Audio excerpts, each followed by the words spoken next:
Happy Monday in Soccer We Trust YouTube fan, because guess what?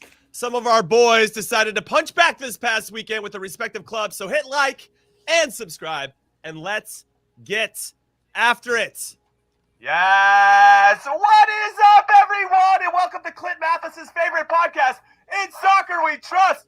I'm Jimmy Trash Can Cream Cheese Conrad, Conrad, alongside Charlie Chuckwagon Davies and Hollywood Heath Pearce. And today on your favorite podcast, we're going to recap the weekend that was for all of our players in the USMNT national team player pool and discuss how the performances with their clubs need to be replicated with the national team. But first, let's see what Heath and Charlie were up to this weekend. Charlie, I'm coming to you first. We saw on your Insta story that you were golfing at one of your golf clubs. And now you're at Hogwarts or whatever. I don't know what your wine cellar with the chandeliers. There's a whole bunch of stuff going on. If you can't see them, you have to take our word for it. It is remarkable. How are you, Charlie? How was your weekend? Fantastic. I was coaching my kids' youth soccer team.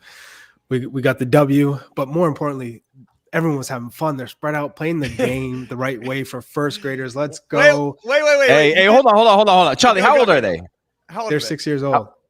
They don't keep score at 6, dude. You're teaching really bad habits to these kids. Now, you're not supposed to keep score. Listen, it's not about the W, but guess what? We got the W. You gave us the result first and then said, but hey, they had fun. They had fun. Hey, what if you say the same thing if they Hey, I've seen movies on parents like this. You know what I mean? Like living vicariously through their kids, forcing them to win. Say, guys, just heads up.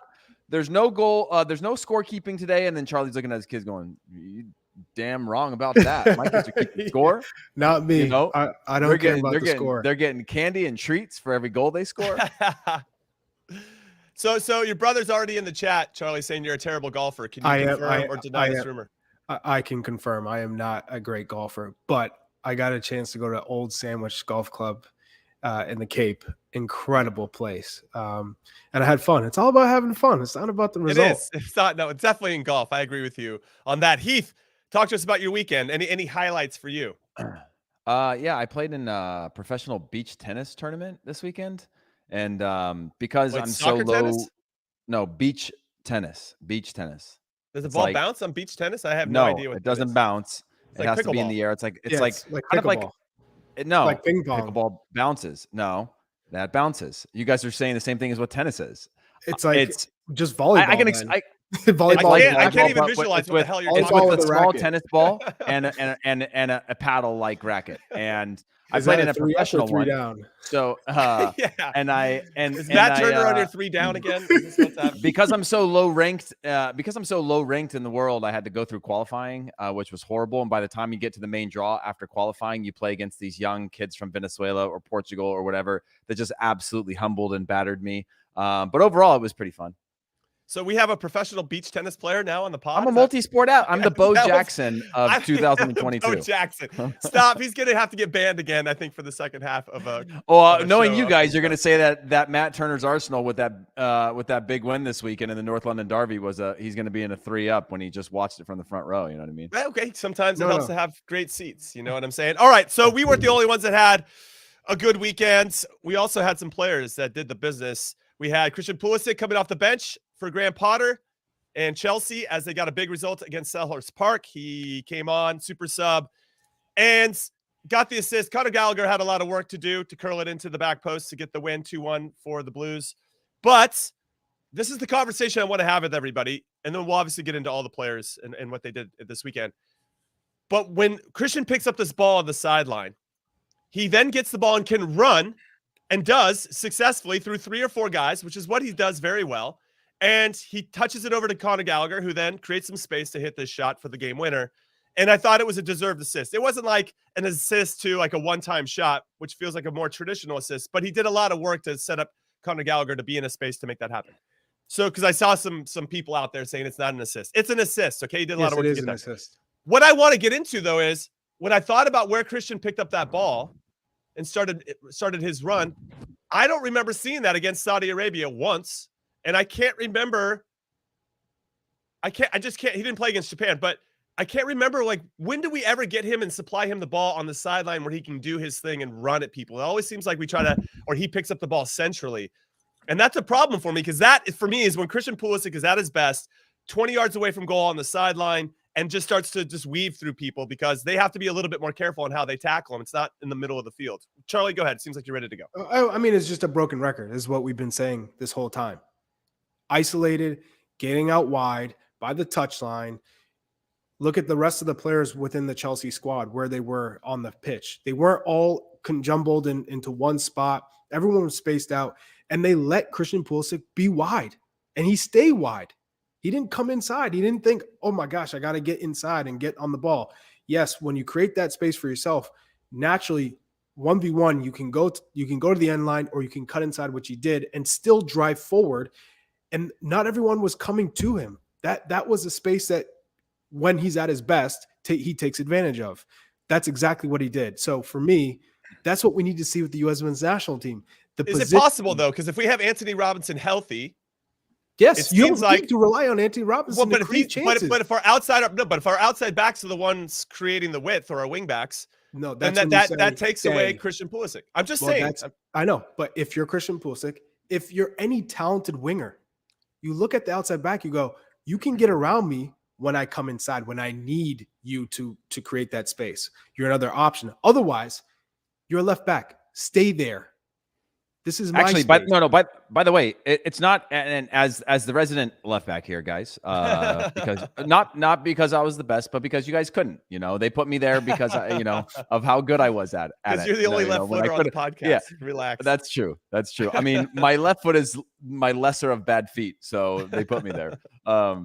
The whole point of, like, if you have a classic winger that paints the sidelines, right, where their shoes are white all game long because they're on the sideline, and that's not Christian Pulisic, but the traditional, like Eddie Lewis, right, sat out on the touchline always, or even DeMarcus Beasley preferred to be out on the touchline, get isolated and run at players. You have to be at an angle with them as a fullback, so you don't sit on the same line as them. You're tucked in a little bit to create those angles of passing, or you do where you run up and through and they're able to check back and get the ball at their feet still on the touchline. You learn to find where your space is to get forward, and maybe you're running inside, or on the occasion that they do come into the pocket, you're getting around them. But it doesn't have to just be where the width comes from the fullbacks. The fullbacks can make those diagonal runs through the midfield that allow a player like Christian Pulisic to check back on the touchline and have that free pass from a center back. We saw that a little bit with which of the two games was it? I think it was Vines was running way up the field and allowing Gio Reyna to come back and get it on his feet just to clear out that space if he's not getting the ball in good spots but wants to be out on the touchline. So it's just a way of working together that you have to make adjustments. Just because both play wide or better wide doesn't mean that they neutralize each other, so to speak. But Heath, how many times have you been in a match though where you don't even need to make that run? That they're not sitting in a low block and it's very tough to break down, that you are saying, go ahead and do your thing. I'll play you the ball and I'll give you that space. I'm not going to bring anyone else into that. Right. If the game dictates that you've got to sit back, and the game dictates that, like, you've got a local Rodriguez from Guatemala sitting up on the half line, that, like, okay, my first job is to defend anyway.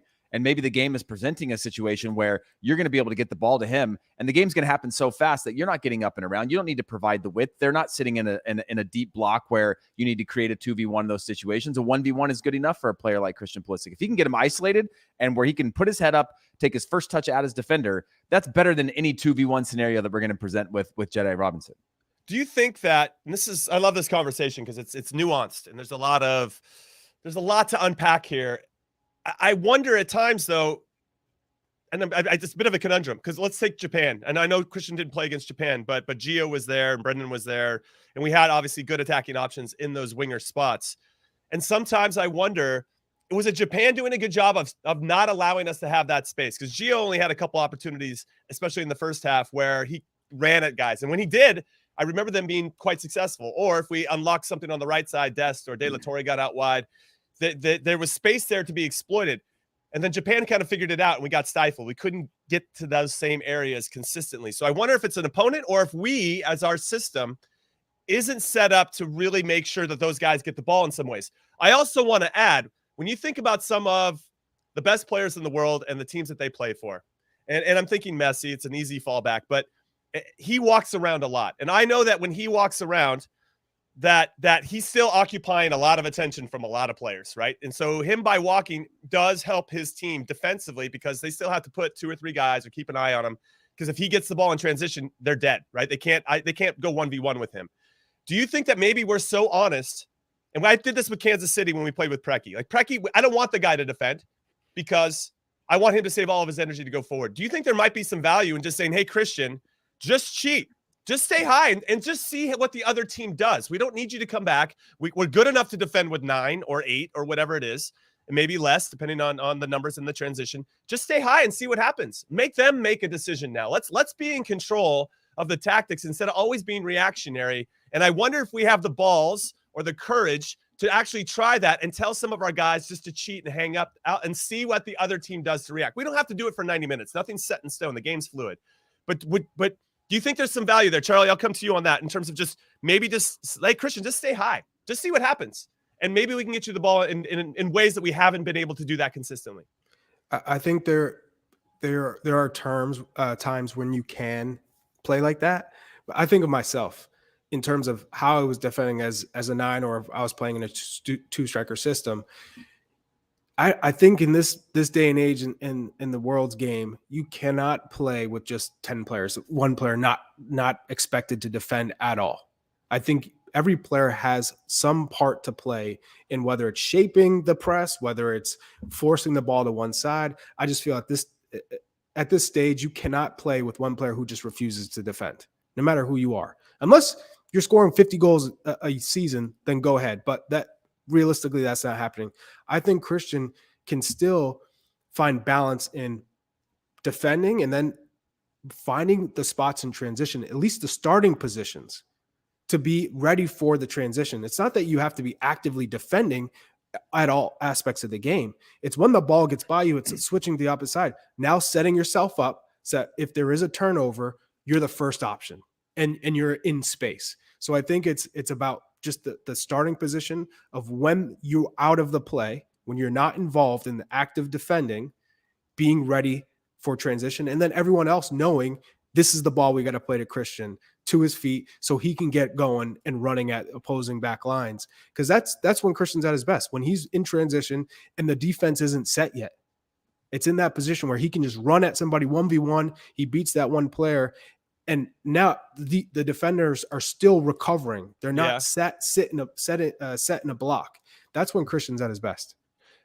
Yeah, I know. I like that. Heath, I want to hear from you with regard to this, because I think there's something about just taking that risk at times. Like, hey, I don't know what minute, whatever they want to do it, but just to put some pressure on the other team to now have to solve a problem that we're presenting. And I don't feel like we presented enough problems, at least in our last 2 games against Japan and Saudi Arabia. Yeah, I mean, again, I think I'm trying to write off these last 2 games because I think that was attempting to play in a way that we haven't played in a long time. And the more I reflect on that holistically as like even a couple of years, it seems like we got to qualify. We got to the summer tournaments last summer, and then we were into qualifying, and we just sort of wrote off. We went for function over fashion. And I think this was an attempt to go down a route of being able to present something different to teams, of saying, hey, we're struggling to break the low block. Let's build up then here and try to pull them out of that space a little bit and try to draw them further up the field and realize, okay, we can't do that either. If they press us, we're in trouble. If they sit in a low block, we're in trouble. Now, that might be playing into the hands of another team, but I feel like we were tinkering a little bit with that space. But like you said, Jimmy, the game is fluid. And sometimes you go with the game plan, and you know that there's a few players on every team that go with the game plan with I kind of buy this game plan, but I'm probably going to go out there and I'm just going to do whatever the hell I want. Yeah, I'm going to find the ball and I'm going to do what I want. But Charlie's right. The game is different now. Players on the field are too skillful, and the game is too fast now to have players just taking plays off, unless you've got an X factor that's going to deliver game in and game out, right? Or you can maybe have one player that's cheating a little bit, and all defenders cheat a little bit, right? Let's think about this though a little bit though. I mean, when I knew, and lean on experience here, when I knew that one of our attackers wasn't going to defend, it almost gave me more comfort as a defender, knowing that we're all on the same page. Like at this moment, in these particular situations, whatever player, Preki, we'll just say Preki, he's not going to defend. So we're not going to rely on him to do that. But when we get it, we have to find him. And then it's on him to create that energy to get into the pockets that can help us transition and for him to do his things. And I feel like we're so honest defensively, and we're all working really hard Doesn't mean we're always working together, but we're working really hard to try to win it back. And I don't always think we're being as efficient with our energy as we can be, and also not being as threatening as we can be, given we can all see how vibrant our attack is when it's in full stride and it's getting the ball in good spots and running at defenders. But these teams are going to sit in the mid block and not allow that to happen. So what do we have to do? And I think there has to be a little bit of cheating involved. When I say cheating, everybody, I mean just that a couple guys aren't in and having to defend. They're just staying a little bit higher. They're pulling. They're making the other team have to think and what they're going to do, and that will hopefully open up pockets of space. I haven't really entered into that phase of tactics because I haven't seen it from Greg. There's just no way he's ever going to be like, oh, I'll let that player do whatever the hell he wants. But I'm not asking for 90 minutes of it. I'm asking for 5 minutes, 10 minutes here or there just to see what happens. So Charlie, I'm glad we're having this my question. I know we've got Jimmy. By the way, I know you're going to ask Charlie this. Let's go to you. Sorry, Heath, you didn't finish with that. I interrupted. But my point was that how many times was it? Hey, we're going to press the first 10 minutes, and once the game settles in, we're going to drop our press to the top of the circle. Or if things are wrong, like we have a few different lines of confrontation based on how the opponent's able to adjust. And yes, I agree that you want to have a few of your players cheating. When Charlie pressed, he was probably one of the few attackers or strikers that pressed honestly, right? That made the game predictable. But during that time, you still had a few of your attackers that the main goal was, hey, just approach them. Don't overcommit. Get them to put their head down. Because once they put their head down, now we have the ability around us to make some adjustments and collapse on that press or know where the ball is going. At least make it predicable for us. They don't have to be part of this. Shape the game. They have to shape the game into a certain space. I get it. And I feel like we don't have, again, that plan A, plan B, plan C of saying 15 minutes in, it's not working. What's the next thing? What's the next thing? And I continue to go back to the idea that I don't think we have enough experience on the field to be able to go to that in times. Yeah, we need some older players, man. It's hard to simulate or replicate that, but I do think you can play a system in the World Cup. And I'm writing off these two games. I have to. I just can't process it any other way than Greg trying to figure out other ways to approach teams based on on the opponent or on the points you need or where the space is going to be. And it didn't work. And we've got to go back to a little bit of that fight where there's some fluidity to the game and it's a little bit more straight up. I don't know. Do you guys think that, Charlie, do you think that playing a little more straight up like that, where you've got a plan, but it's a little more fluid, is better than this super rigid club team type approach that could take it? Yeah, it is. Yeah. I'm always about simplifying the game because as soon as you start trying to control everybody like robots, it never works out that way. That's why the game is and then it ends up being reactive and you're not proactive because all of a sudden you're like, oh, we were supposed to play this way and this guy's supposed to be here. You can't control people. You give them an idea, a philosophy. This is how we like to play. Now, you can't always play that way. That's just how it's set up. Some teams will defend high. Some teams will defend low. Some teams like possession. Some people like long balls. Some people are over aggressive in the press. You have to dictate your style and your philosophy before the game and in the game, because sometimes in the game they switch things up and all of a sudden we were expecting them to sit back and now they're pressing. I'm sure England's thinking, oh, US, Iran, Wales, they're going to sit in low blocks. The whole group stage, we're going to play against teams that are not really going to come at us. Well, I would not be shocked if some teams say, for 15 minutes, we're going to give it a go. We're going to see how they react. And then if it goes well, you keep it going. Right. Exactly right. If it doesn't go well, then you, go back to our original plan A. But I think for us, when you watch the U.S. men's national team, when you're seeing them play, there's a lack of creativity because everyone's thinking about this and that and how should we move here. But we're not playing just normal. Okay, 1-2, launch it into the channel, have that run. Who's supporting? You have a couple of guys who's pinched in, but we're not finding the game in the attacking half because everyone's too disconnected. I find it that we're not all getting on the ball. And I don't know if it's because we have a lack of players who can get on the ball, feel comfortable, and can beat their player 1v1 on the dribble. If without Yunus Musa in the midfield, who is that guy? Because think about all the guys we've played with. You could play into John O'Brien, into Benny Philhaber, Clint Dempsey, Lennon Donovan. All these guys were comfortable on the ball in the midfield. You didn't have to worry. If there was somebody on their back and you played to them, you didn't go, oh my God, they're going to play it to me one touch. They could keep it, they could turn, they could dribble, and then they could find the next guy. If those guys in the midfield currently are on the ball, get on the ball. And if Yunus Musa is not there, who's doing that? Yeah. Well, I just to put a button on this part of the conversation, then we'll move on to a little fun fact, and then the next player that I want to discuss. I just would like to see what if we just said, hey, whoever's up top, let's say Jesus Ferreira and Christian Pulisic's on one side and Gio Reyna, Brendan Aaronson's on the other, Timo Weah's on the other side. Just stay. We don't need you to defend. We got this. And I want to just see what is Wales? What are they going to do in that? They're going to keep their guys back. And what is that going to do? That's going to open up pockets of space in midfield for the same thing that you're saying, Charlie, where Yunus Musa can now pick up the ball and actually have some space to run into, or even Weston can do that.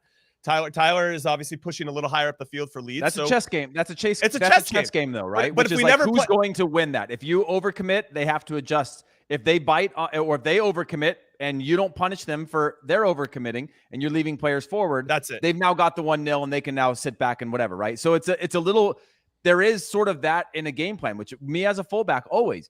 The whole idea was to get up as quick as possible a few times to force their defender, their midfielder to have to track back and play defense, because if he's got to play defense, he's not doing what he's not doing what he's best at. And if that fullback has to now play against two players and he's pulling his midfielder back, you're pushing them back further and further. And then the game might happen 15 minutes later where they're finally getting a rhythm. You're getting pinned back. And so you're constantly trying to neutralize what makes them good and push the buttons of what makes your team good. But it's hard to those are risks. And then you've got to settle in, because if you leave a Christian Pulisic just sitting up at the half line and you never get him the ball, well, now you've just defended. Well, no, that's minutes. on him at that point. Like I said before, it's on him that he has to go find the ball. If he's going to conserve his energy, then we don't asking him to take on that defensive responsibility, then he has to go find the ball. I don't care if it's on the wing. I don't care if it's underneath. He's got to go find it. And then he's got to go do something. Otherwise, yeah, we can't go from this. But I think that there's some value here, Charlie, in at some point in the game, to Heath's point,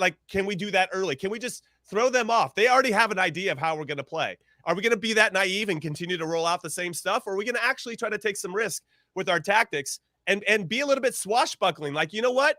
F these guys. We're going to go for it. We're going to take some risk and we'll see what happens, because we think we're good enough to handle these situations. Again, I want to reemphasize, I'm not asking for this for 90 minutes, but I think that there's room to try this. Did you just say swashbuckling? I did. Pirate term? So what? Isn't that he's been watching a lot of Pirates shows of the Caribbean. I don't know. Swashbuckling. I can see Frankie Haydick writing that on a whiteboard before a game. Just for anybody that doesn't know, I couldn't think of another word. A swashbuckler is a person who engages in daring and romantic adventures with bravado or flamboyance. Yes. What's wrong with that? That does sound like Jim in front of Old Trafford. Romantically darting through players to put one into the top corner. I don't think that's too big of an ask. No, I like it. Well, what's some swashbucklers out there? Well, Jimmy, I'd also say in terms of having one player who kind of cheats and doesn't defend as much and is towing the line, that person has to be able to threaten, and in most cases with pace. And that is why defenders would not come up forward and will stay back, because they're afraid of getting burnt if they come to the line. If they come to the halfway line, and that's something that I would try and do, is I'd defend, I'd force them to one side, and then once it gets by me and I'm out of the play, then I would start to position myself in the open space. Mm-hmm. And as soon as we won the ball, my hand was up and I was taking off. Now those center backs and even the right back or left back, they were so conscious that they weren't going to go up. And I hated to chase a center back who got on the ball, or right back sometimes, and you have to follow them all because, maybe players are out of position and your task as a striker to go chase them. And I'd be like, oh, hell no, I'm not going to be doing this for 90 minutes. Mm-hmm. So then you got to switch it back. And then as soon as you win the ball, you say, guys, this is the space in behind, because these guys don't think I'm going to test them. And then all of a sudden, guess what? That right back or that left back, they're not going. And those center backs are talking to each other, and they're staying back. Now that's creating a lot of space in the midfield. Exactly. So then in that case, I think you need Timothy Weah on the pitch, because he's the only one with real threatening speed. And then if Christian Pulisic is high enough, I think if he's closer to goal, then he's really threatening, because he has enough pace to get in behind without players recovering. But other than that, that's the problem with the number 9. No matter who it is, no one's threatening with pace. There's not one player of the options, I think Ricardo Pepi might be the quickest over distance. I know Jesus Ferreira was clocked in MLS with, I guess, the one of the top speeds for strikers, but not over a long distance. Yeah, it would be cool. We played in games before where you're prepared and you think you're prepared. You know the players you're playing against. You know the plan. You've seen them play. You've seen the video, blah, blah, blah. And then they come out and they do something a little bit different. And all of a sudden you're looking at each other like, this wasn't part of the plan. This isn't.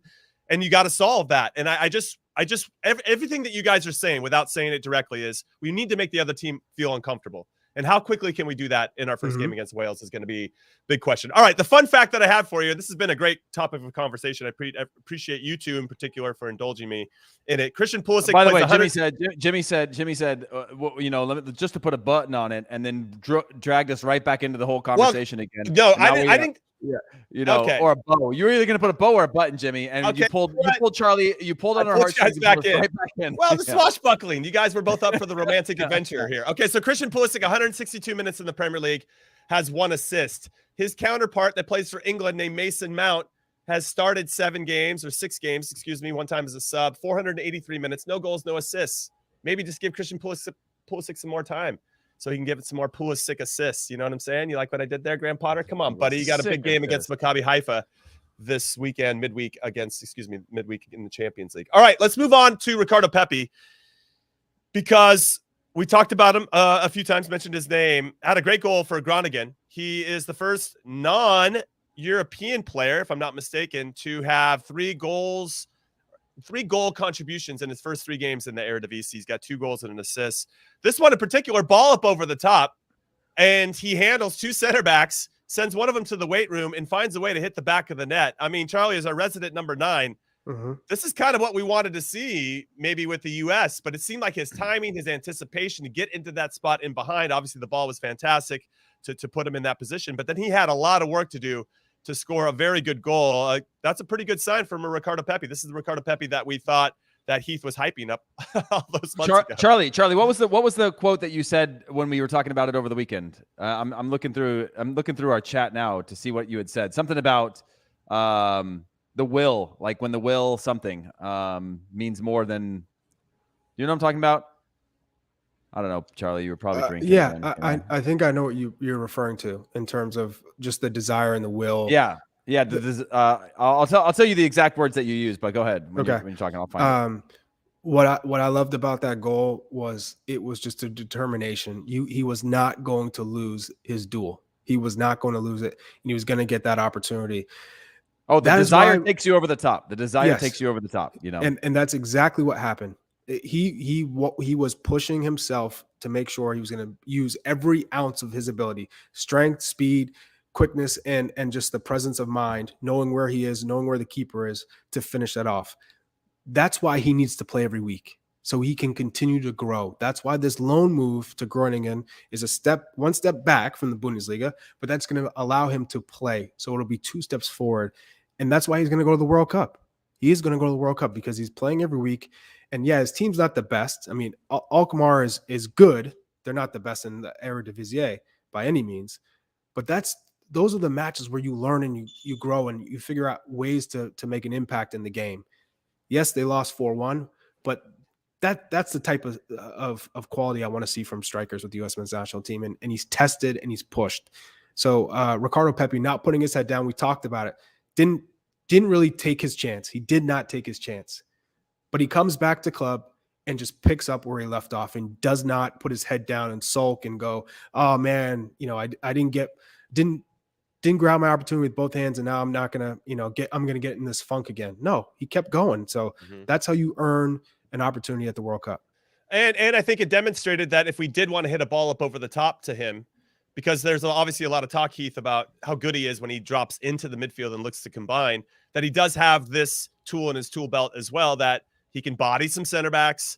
He can find himself in a good spot, and under duress, he can still hit the back of the net, because he was basically on the ground and somehow hit the top of the net, which was a very good goal. Well, one of the things I just like about him generally is he's a big body, but he's kind of got that, like, the moment he lays it off, he's running as fast as he can towards the goal, right? Like, he's just got this. You see a lot of them get the ball, get back, get between the center backs.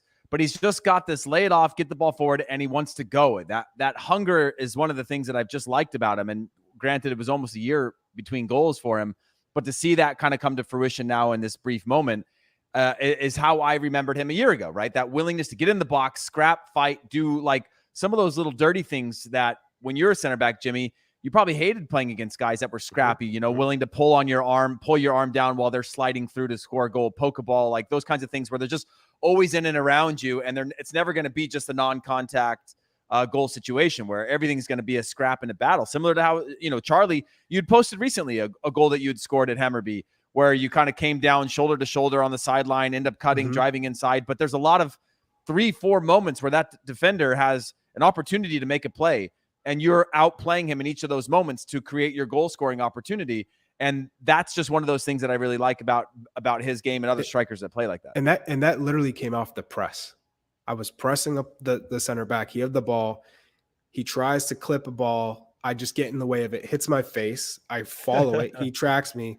Then I was playing for the foul. I was just trying to play for the foul, get to the ball first, get my body.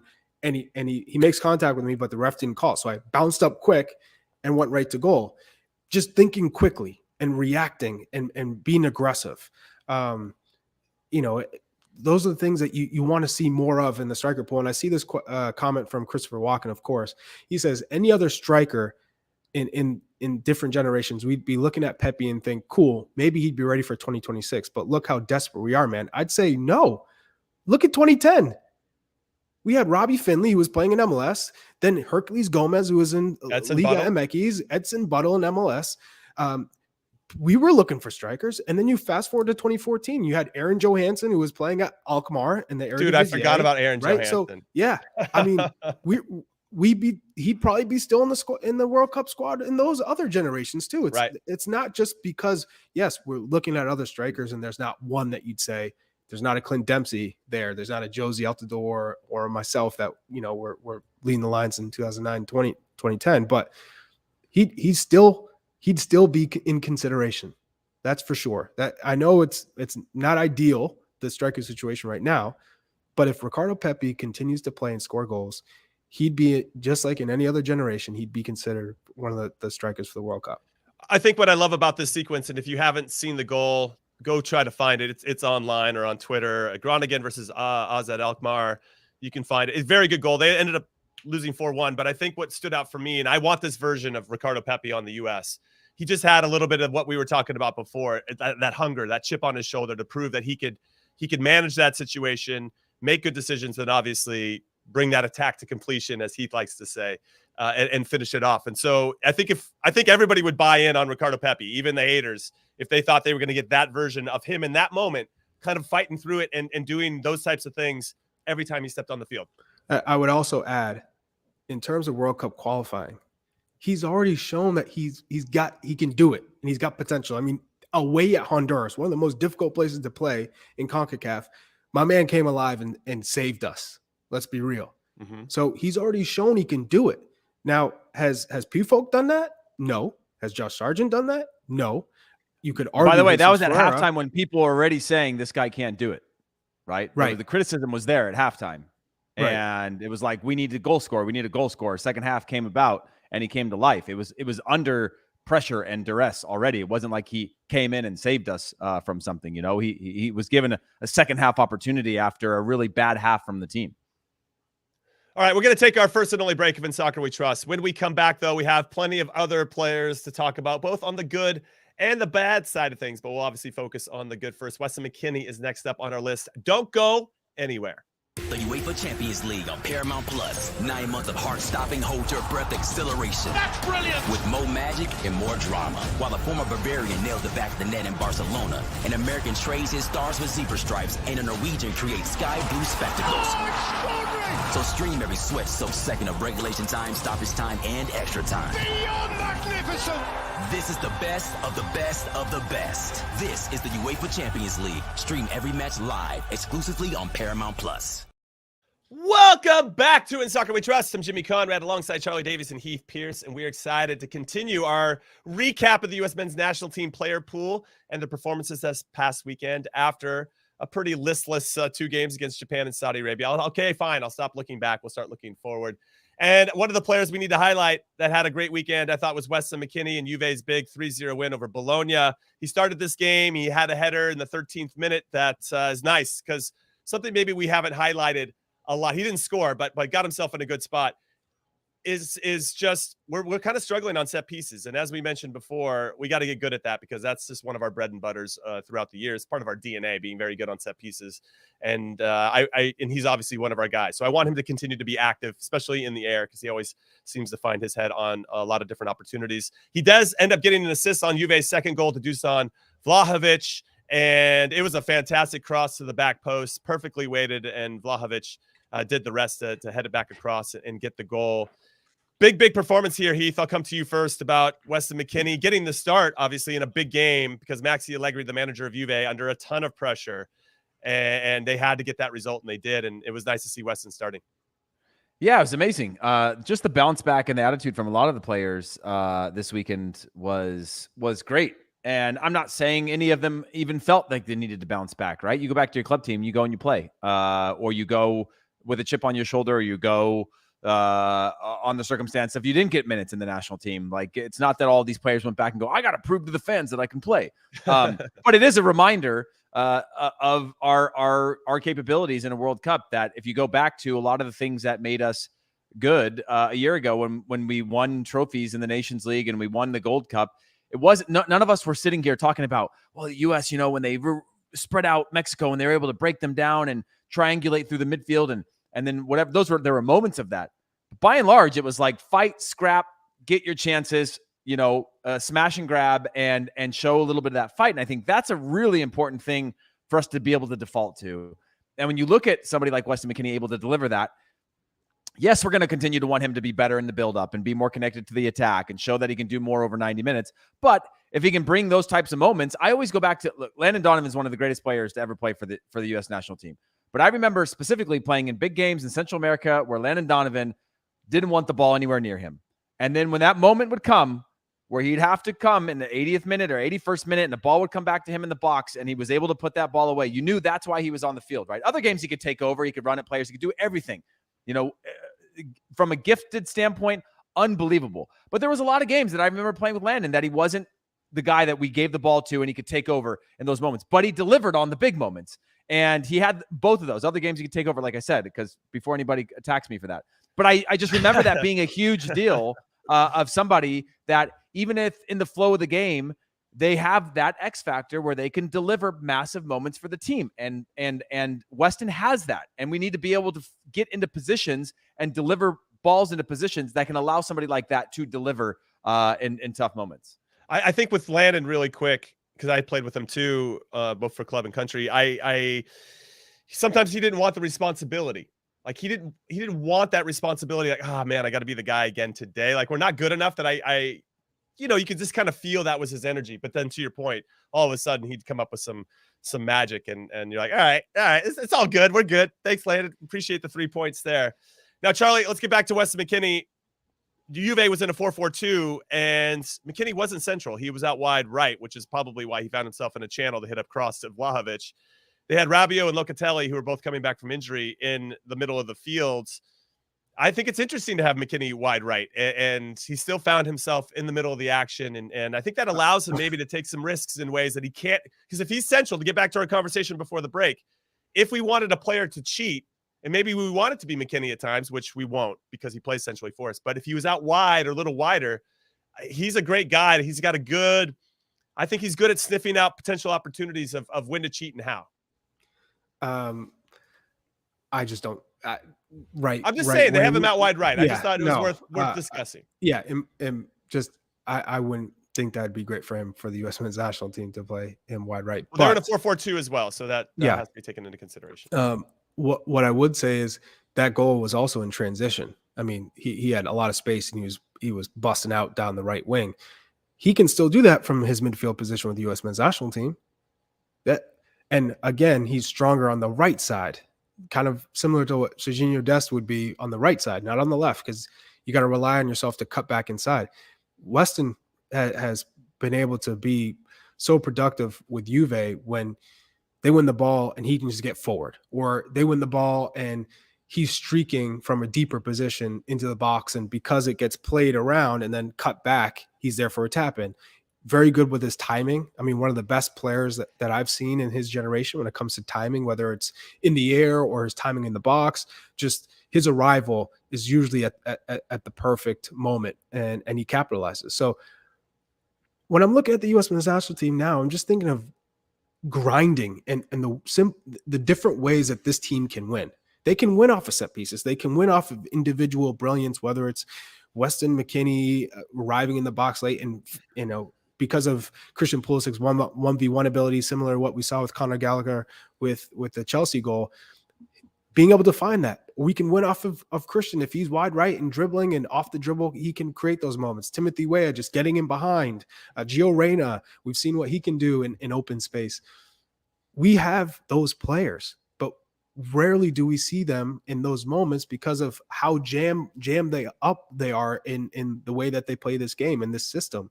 They need more freedom, more flexibility, more space. And I think their willingness to come check in deep all the time prevents them from being in those positions to take advantage of the 1v1 opportunities. Yeah, 100%. Okay, so let me go through a quick roundup of everybody that's played this past weekend or didn't play due to injury, and you guys can jump in and talk about whoever you want. Brendan Aronson, Tyler Adams, 0-0 draw for Leeds against Aston Villa. They got a red card in that game, so it was going to be a little bit difficult for them, or Brendan in particular, to do much once they went down to 10 men. Tyler Adams, though, named as man of the match, so that's pretty sweet. We have John Brooks, baby, 1 minute as a substitute, and a 0-0 draw for Benfica at Vitoria. Close it out. Let's go. Closing it out, baby. Got Reggie Cannon, unfortunately, did not play for Boa Vista this past week. He's still injured. Cameron Carter-Vickers also injured. Conrad de la Fuente. Is this a Conrad? I know he's not part of the player pool anymore, but you got to shout out Conrad's. He is not even dressing for Olympiacos right now. Jesus Ferreira, 90 minutes in a 1-0 loss to the Rapids. We have Horvath, second consecutive shutout for Luton against Hull City. 0 shots on goal in that game. I mean, that is the perfect thing. Sean Johnson, 90 minutes and a 2-1 win versus Orlando City. NYCFC booking a home game for their first round with their comeback win there. We have Aaron Long, not in the 18, did not play in a 2-1 loss for the Red Bulls at Columbus Crew. That is interesting. Mark McKenzie, 90 minutes and a 2-1 win for Genk. We have Yunus Musa, again, still injured and did not play in a 2-2 draw for Valencia. Eric Palmer-Brown got 90 minutes in a 2-2 draw. Jordan Pefok, this is an interesting one. Union Berlin haven't lost in forever, and they lost to Eintracht Frankfurt 2-0. Him and Geraldo Becker, his strike partner up top, both didn't get any shots on goal. A really quiet game for Jordy overall. Ricardo Pepi, 90 minutes. He played 90 minutes. That's true. Yeah, that's the first one. Tim Ream, he had 90 minutes, 4-1 loss at home to Newcastle. Chris Richards. That's what, hey, by the way, that's probably because Greg told him he needs to play, like, you know how coaches can be. Play a higher like, line. Oh, no, you're scoring a lot of goals, but I need you to play 90 minutes. And he's going to his coach and be like, hey, coach, I got to eliminate some of these things. I got to get to a World Cup. He's like, all right, I'll leave you in for 90, even down to no. It's going to be like, I need you to play 90 plus. So Chris Richards and Anthony Robinson both did not play, respectively. Josh Sargent got 90 minutes for Norwich in their 1-0 win at Blackpool. Joe Scally, we got to talk about Joe Scally, 77 minutes and a 5-1 loss at Werder Bremen.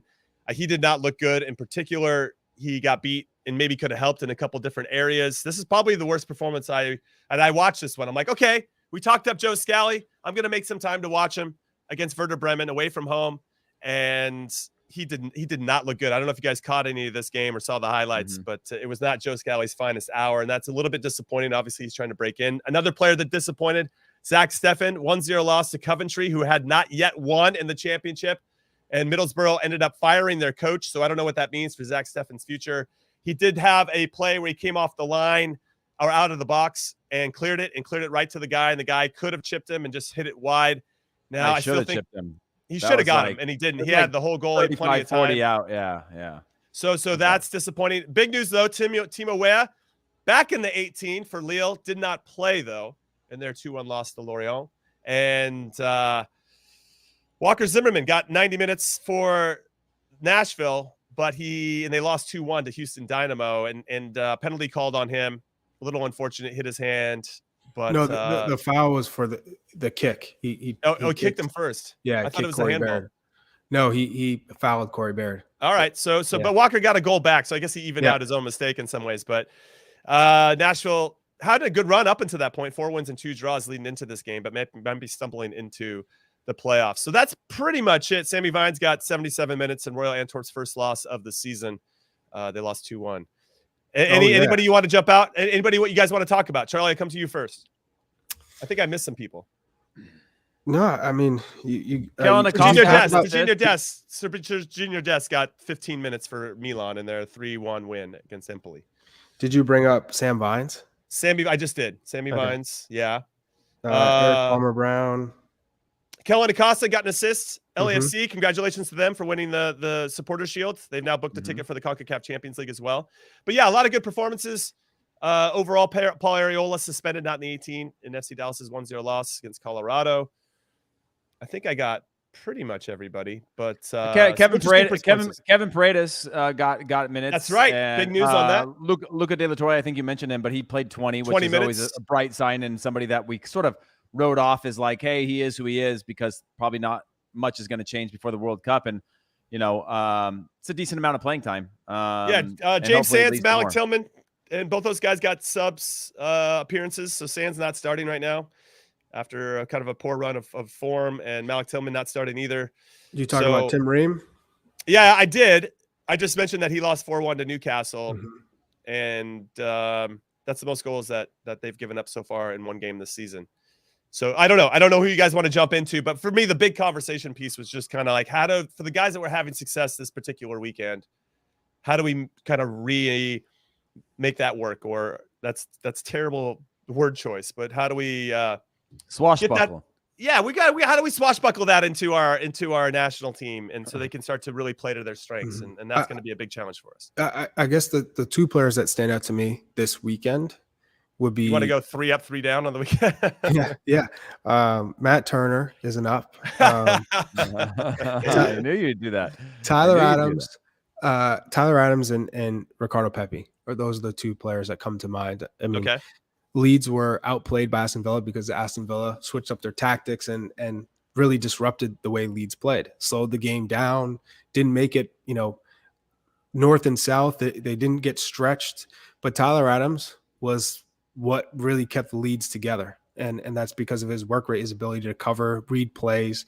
He did that really well. And then just Ricardo Pepi, just continuing to develop. And he needs to score goals and be an influence and make a difference. And if he keeps finding the net and scoring and being that guy for his team, that'll ultimately help us come November. So there's an opportunity, Heath, that midweek, because there's big Champions League games. Chelsea hosts AC Milan, and now with David Calabria, who plays and starts at right back for AC Milan, being hurt. He got hurt in the Empoli game. Could be an opportunity for Serginho Dest to actually play straight up at the right back spot against Christian Pulisic, who could be starting at left wing for Chelsea. That would be remarkable, no? Yeah, somebody just I don't remember who commented, said that 3 got promoted, 3 had to walk the plank. Of course, Julius, the original. If you're not swashbuckling, you're walking the plank. Walk the plank. No, I think it's a great opportunity for Serginho Dest. For me, again, it's not about necessarily the output. I just like to see some of our players get those consistent minutes so they personally feel good. Like Serginho Dest isn't a bubble player. He's likely our starter in a World Cup if he's fit and healthy. Will likely be at right back or will be our right back. I just want to see him come into it with the fitness and with the confidence of somebody that we need to have an X factor going forward, because we saw that his ball that goes into Ferreira is the difference of Ferreira finishing that in maybe a whole different window. It's putting a lot of pressure on Ferreira there, but we know how one goal can change everything, right? We know how one moment can change everything, especially against the run of play. And I'd just love to see him get some time.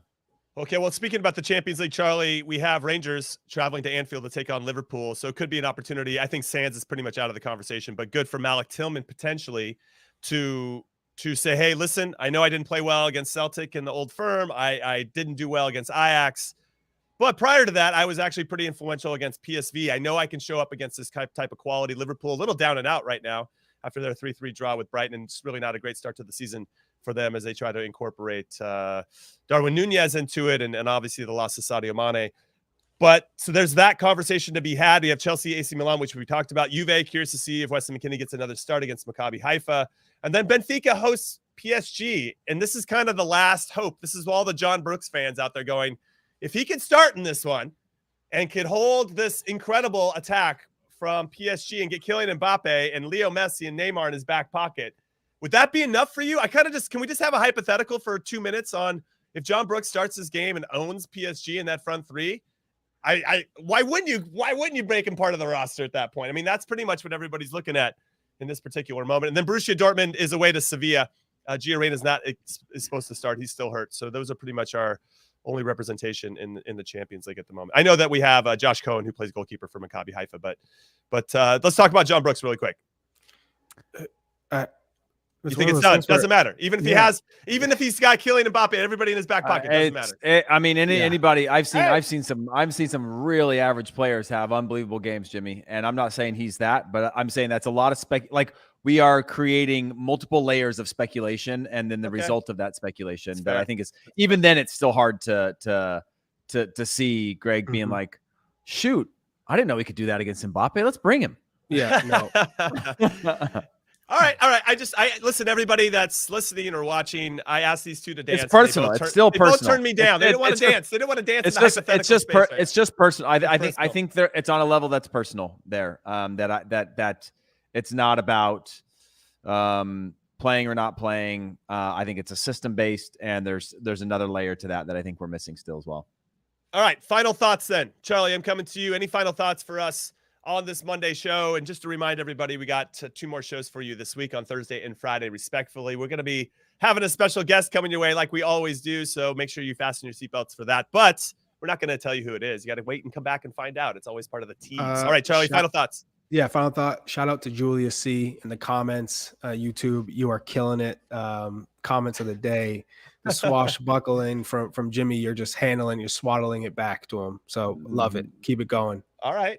Giving some love to the YouTube audience. How about you, Heath Pearce? I'm going to attack our YouTube audience for attacking my hair. I get it, guys. I had these headphones on, and then when I took them off, then obviously it all falls apart. Okay. I'm very insecure about that. See, there's a whole bunch of comments of just like, people coming now out. You look like little Nicky. So here's a comment. A comment's from Zach, who says he's got one of those bump it hair things in from the old late night TV commercials. Well, I'm screaming at my mom to make my breakfast now that the show's over. Mom! Heath puts that industrial strength pomade in his hair. That's it for me. Right. Our people are great. They're the greatest. Our community is amazing. Thank you, everybody, for the support on either the podcast platform of your choice and on the YouTubes, of course. So on behalf of producer Des, producer Alex, Charlie Chuck Wagon Davies, Hollywood Heath Pearce, I'm Jimmy Cream Cheese Trash Can Conrad Dino Conrad, saying thank you for listening and watching In Soccer We Trust, and we will see you next time. Later.